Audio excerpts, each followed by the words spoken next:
السلام عليكم ورحمة الله وبركاته. بسم الله والحمد لله والصلاة والسلام على أشرف رسل الله وعلى آله وصحبه أجمعين أما بعد.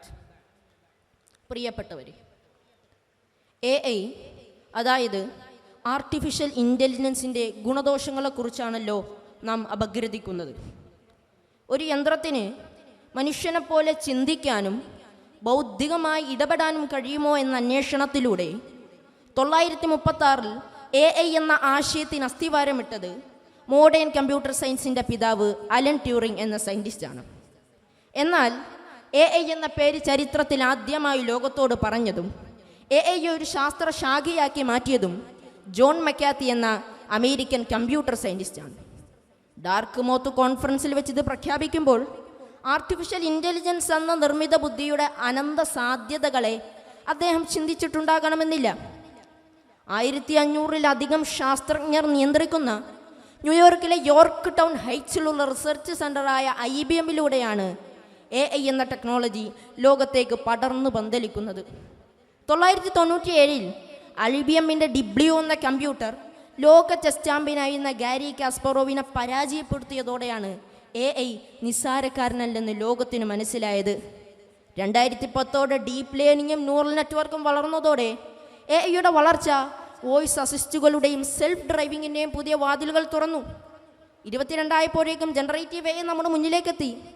മനുഷ്യനെ പോലെ എഴുതാനും വരയ്ക്കാനും വായിക്കാനും സംസാരിക്കാനും ആരംഭിച്ചതോടുകൂടി AIയുടെ സ്വാധീനം ടെക്നോളജി ലോകത്ത് പുതിയ അനുഭവങ്ങൾ തീർത്തു. ശരവേഗം വളർന്നുകൊണ്ടിരിക്കുന്ന AI നമ്മുടെ ജീവിതയാത്രയിൽ സർവ്വതല സ്പർശിയായി പിടിച്ചടക്കുകയാണ്. അലക്സയും സിറിയും പോലെയുള്ള വെർച്വൽ അസിസ്റ്റുകളും സ്മാർട്ട് ഹോം ഉപകരണങ്ങളും വന്നതോടെ AI നമ്മുടെ ദൈനംദിന ജീവിതത്തിൻ്റെ ഭാഗമായി മാറി. റോബോട്ടിക് ശസ്ത്രക്രിയയിലൂടെയും രോഗനിർണയത്തിലൂടെയും മെഡിസിൻ നിർദ്ദേശിക്കുന്നതിലൂടെയും ആരോഗ്യരംഗത്ത് AI വലിയ സ്വാധീനം ചെലുത്തിയിട്ടുണ്ട്. വിദ്യാഭ്യാസ രംഗത്തും കൃഷി മേഖലകളിലും നിർമ്മാണ സംരംഭങ്ങളിലും ഭാഷയിലും ആശയവിനിമയത്തിലും ഗതാഗതം, വിനോദം, യാത്ര, തൊഴിൽ സർവ്വതലങ്ങളിലും AI ജീവിത നിലവാരം മെച്ചപ്പെടുത്തിയത് നാം സമ്മതിക്കേണ്ടതുണ്ട്. വിദൂരമല്ലാത്ത ഭാവിയിൽ AGIയും ASAയും നമ്മെ അമ്പരപ്പിക്കാൻ കാത്തു നിൽക്കുന്നുമുണ്ട്. AIയുടെ സ്വാധീനത്തെയും ഗുണത്തെയും നാം ചർച്ച ചെയ്യുമ്പോൾ നമ്മെ ഏറെ ആശങ്കപ്പെടുത്തുന്ന, പിടിച്ചുലയ്ക്കുന്ന AIയുടെ അപകടകരമായ മറുവശം കൂടി ചർച്ച ചെയ്യപ്പെടേണ്ടതുണ്ട്. ആധുനിക AIയുടെ ഗോഡ് ഫാദർ എന്നറിയപ്പെടുന്ന ബ്രിട്ടീഷ് കനേഡിയൻ ശാസ്ത്രജ്ഞനും ഭൗതികശാസ്ത്ര നോബൽ പുരസ്കാര ജേതാവുമായ ജെഫ്രി ഹിൻഡൻ ഞെട്ടിക്കുന്ന വാർത്തകളാണ് AIയെക്കുറിച്ച് ലോകത്തോട് വിളിച്ചു പറഞ്ഞത്. AIയുടെ ഗുരുതരമായ അപകടങ്ങളെ ലോകത്തോട് തുറന്നടിക്കാൻ 2023 തൻ്റെ ഔദ്യോഗിക ജോലി വരെ രാജിവെച്ച് പുറത്തു വന്നത് ഞെട്ടലുളവാക്കുന്ന വാർത്തയായിരുന്നു.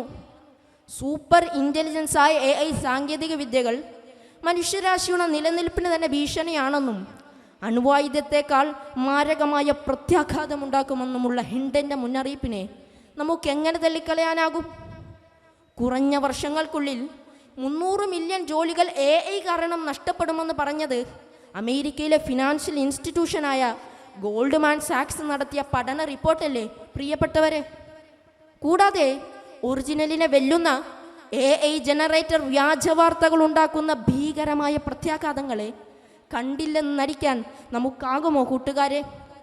ജെമിനി ചാറ്റ് ബോട്ടിനെ സിയ എന്ന് പേരിട്ട് പ്രണയിച്ച് 4600-ലധികം സന്ദേശങ്ങൾ അയച്ച ഫ്ലോറിഡ സ്വദേശിയായ 36 വയസ്സുകാരൻ ജോണാഥൻ ഗവാലിസിനോട് AI പറഞ്ഞത് പ്രണയ സാഫല്യത്തിന് മരണം വരിക്കാനാണ്. നിർമ്മിത ബുദ്ധിയായ AI ആവശ്യപ്പെട്ടപ്പോൾ തലച്ചോറ് പണയപ്പെടുത്തി ആത്മഹത്യ ചെയ്തത് ഭയാശങ്കയോടെ മാത്രമേ നമുക്ക് കാണാൻ കഴിയുകയുള്ളൂ.